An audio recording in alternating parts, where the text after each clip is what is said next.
The yearly increase in Nigeria's domestic debt has become a major source of concern, given the yearly corresponding rise in its external debt.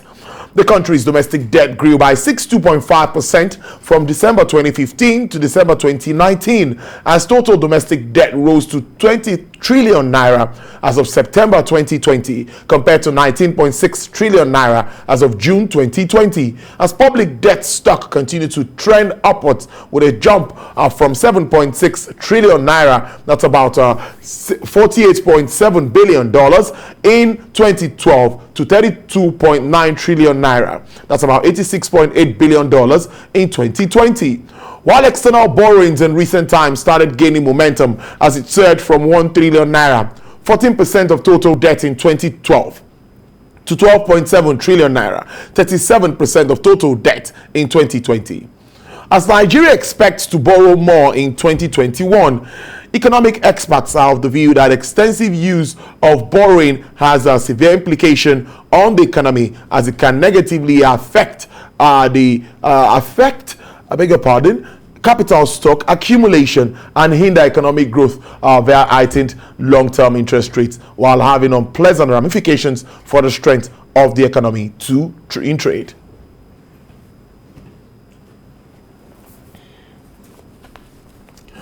And to discuss this more, I have joining us live via Zoom is the Director of Research at Debt Management Roundtable of the Nigerian Economic Summit Group, Dr. Olusegun Omisakin. Good afternoon, Dr. Omisakin. Good afternoon, and thanks for having me. Yes, I'm going to start straight this way. Why do you think Nigeria's domestic debt burden is heavier than its external debt? Well, in terms of the ratio, of course, presently you have Nigeria doing around 60% of its total debt coming from domestic sources. And this is, of course, very, very obvious. You see a situation where the country can just issue out the treasury bill, bonds, and the rest, and people can quickly, subscribe to this compared to where you have to, get involved with encouraging the multilaterals or commercial loans, especially from outside. And then, given the fact that you also be faced with the exchange rate challenge, so it's of course obvious why, in the case of the Nigeria debt profile, you have more of doing domestically. It's also good in the sense that you are not really being exposed to any external shocks, especially when it concerns the value of naira to dollar EU that will always be battling with. Now, if Nigeria's debt to GDP ratio is still below the IMF's 70% benchmark, I'm thinking, why do we now have a worry about a possible debt crisis? Yeah, I think this is another time for us. We've been saying this at the Nigerian Economic Summit Group, and I think I will want to re-emphasize this. You see, when the IMF talks about different indicators of debts, one of them is using the GDP or revenue or so many other indicators, exports and the rest.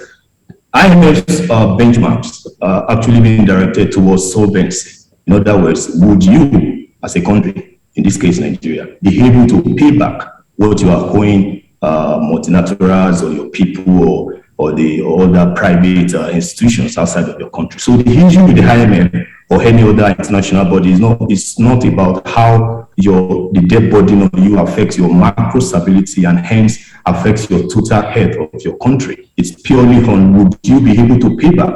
And the assumption of saying debt to GDP, we are still doing fine. Obviously, yes, we are still doing fine. But the point is, we assume the basic assumption is that when your GDP is doing fine, when you are growing, there is this possibility that you'll be able to collect more taxes, more revenue, and the rest. And this is a universal benchmark. But in the case of Nigeria, especially countries that are resource-based, we are not getting the huge part of our revenue from government. It's not from taxes.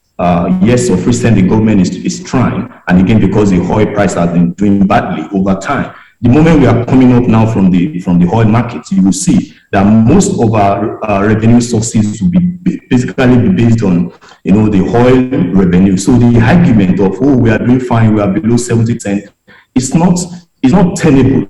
when you are talking about the macro impact, macro stability of the economy with respect to, to debt. I mean, for instance, we are doing about 80 or 90, more than 90% when you compare that with our capacity to generate, revenue. So let me ask you this question. When you cannot pay back the debt, or you use the whole revenue that you are getting to pay to service your debt, nobody needs to tell you that something is wrong. Yes, your GDP, your economy might be big, but government wouldn't use GDP to pay back this debt.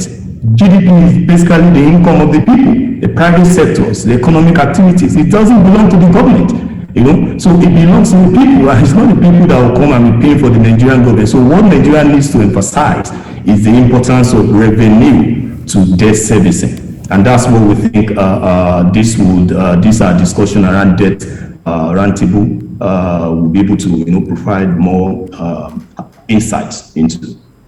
Before I go to my next question, I also like to ask that if you agree to that sentiment that some say that it depends on what you use the monies borrowed for, you can as well go on to borrow. Do you also agree that if the monies are channeled to maybe productive sectors, like we've seen, to develop infrastructure and some other things, maybe we could do better than what we're doing now? Nigeria is a living example of the empirical results for that statement. We are already there now. It doesn't matter what or how we use the money. We are already there now. We are using the taxpayers. We are going to end up using the taxpayers' money, then borrowing again to pay our debt if care is not taken. You remember, if you look at the total debts, Nigeria happens to be doing, according to the DMO, we are doing around 33 trillion naira. But if you look at the report from the IMF, which also includes other sources of debt from HAMCOM, from the CBN Ways and Means, we are doing around 54 trillion naira, and that is huge. So in this case, the debate of, it doesn't matter, it's what you use it for, we have gone past that. What we are talking to now is, should we keep folding our hands and we keep borrowing until we have no capacity to even pay again? Or do we start conversations around alternative financing? Do we talk about the traditional ways of financing? Do we talk about our sources of revenue? Do we talk about the issue of efficiency? Do we talk about the issue of sustainability? Do we talk about the issue of why do we need to be going at that level? So it's not just about what you use it for. In some cases, yes. And that theory follows basically most of the experiences of the developed countries, in the sense that they have strong institutions that make sure that what you borrow is why you borrow, is where you are using it for. But in the case of Nigeria, we have gone past that. I think the emphasis now should be on how do we arrest this situation in the short to medium term? How do we pay back? How do we make sure that we are not doing around 90 plus with respect to our revenue to debt service? But we are doing something far lower than that. Then we can then talk about sustainability. We can talk about alternative sources of funding for government. We can talk about issues that are maybe selling government assets or not. We can just talk about something that will look more sustainable for Nigeria in the long run. Because the trend is not just about accumulation of debt. The trend or the speed of accumulation also matters now. We are moving at a very high speed, and if care is not taken, we may need to borrow to pay other people that we are owing, and that will not be the best for our macro stability. Now, let's look at the economic implications that we could expect if Nigeria's current propensity for domestic debt is sustained. Did you hear me, Dr. Omisakin? Yes, I can hear you. So whether it's a domestic or foreign, of course, domestic is even having a very large actually of the thing. So number one, let's trace why government borrows, what government wants to use the money for, and how government pays it back. If government's revenue or the capacity to pay back the domestic borrowing is challenged, what happens is that the government might begin to, in quote, use mine and yours taxes to pay back, and not just as simple as using them. And this is how this will play out. Our government expenditure on maybe capital expenditure and the rest, government might begin to reduce that.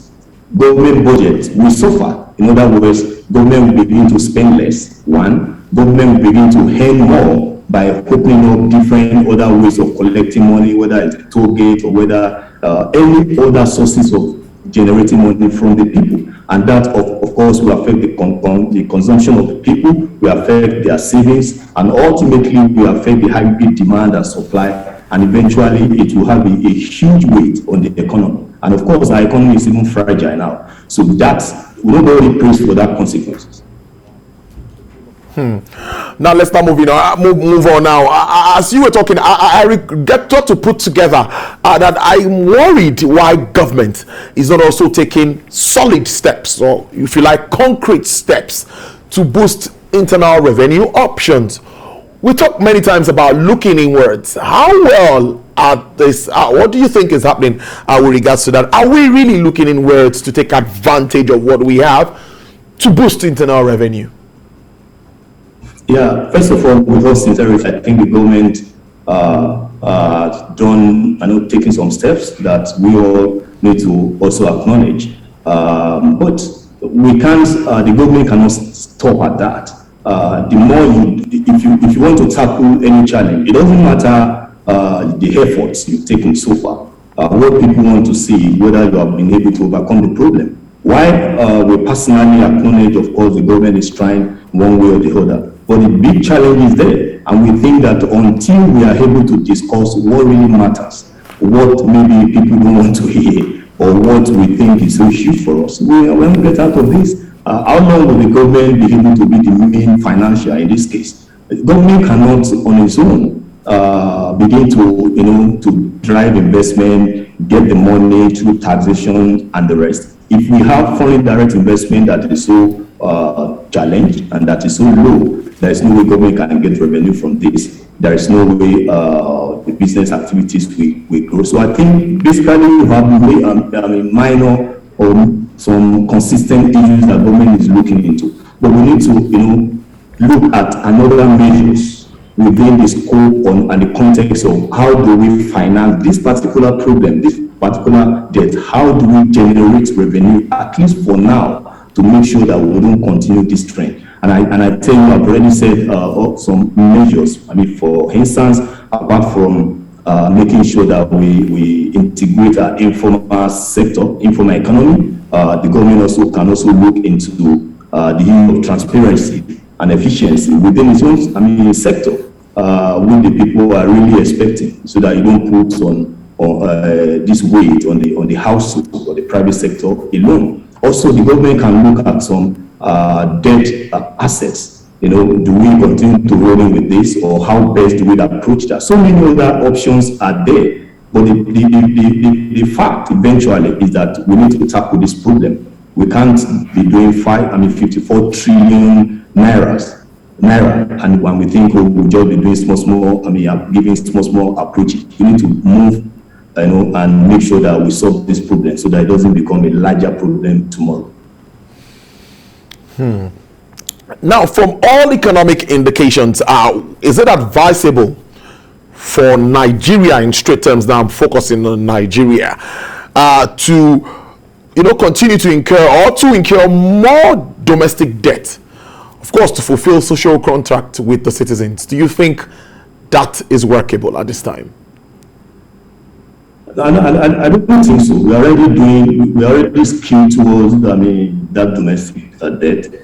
We can, and there's extent to which you can keep getting domestic debts and the rest. There's this, you can't do beyond the capacity of the people, the capacity of the economy, because that's what also will reflect on the availability of funds for you. So the debates now shouldn't even be about whether domestic or foreign. I think the debate should look into how do we downplay the momentum? How do we make sure that we don't keep going on like this? I think that's the most important thing. We've been doing fine with 60% of our total debt being sourced, domestically. That's good enough. At least we are not trying to expose ourselves to foreign shocks, and we've done that successfully. But it wouldn't matter eventually if the aggregate debt is getting to that level where we cannot even repay with our revenue. I think that's the main issue. So let's now look at specific suggestions. That's talking about the DMR. What specific suggestions are you preferring to help government manage, of course, possible tackle this domestic debt conundrum? Yes, first of all, the exercise or the project is still ongoing. And energy, we don't just come up and say, oh, government should do that. We need to do a kind of a stakeholder engagement, even meeting with the government. We are engaging DMO, we are looking at the issues here and there. And so you are not going to see a kind of something entirely model, but we are going to see a more deliberate, pragmatic approach to helping government into solving this problem. And I would also like to share more of our policy recommendations when we get to that level. But what we are doing presently is to look out for issues that we think will eventually solve the problem, not just basically, do this, do that. We've been doing that, but how do we do it better? How do we do it in a way that makes better sense, but that will make bigger impact, especially again, given the size of the debts of Nigeria, when you look at it from the regional level, ECOWAS, what will likely be the implication on the ECOWAS economy if we end up being in debt crisis? How would that? So the debate here is not just about Nigeria, it's also about the region of ECOWAS. Before I let you go, well said, I must say, Dr. Omisakin. But some inflows to also continue to come in, and it's like some more monies to boost our reserves. Even the reserve rose by about $500 million in just 1 week. So maybe the country could also be saying, well, reserves are getting better, so a little bit of stability. Do you think that can also fuel that interest in getting more loans?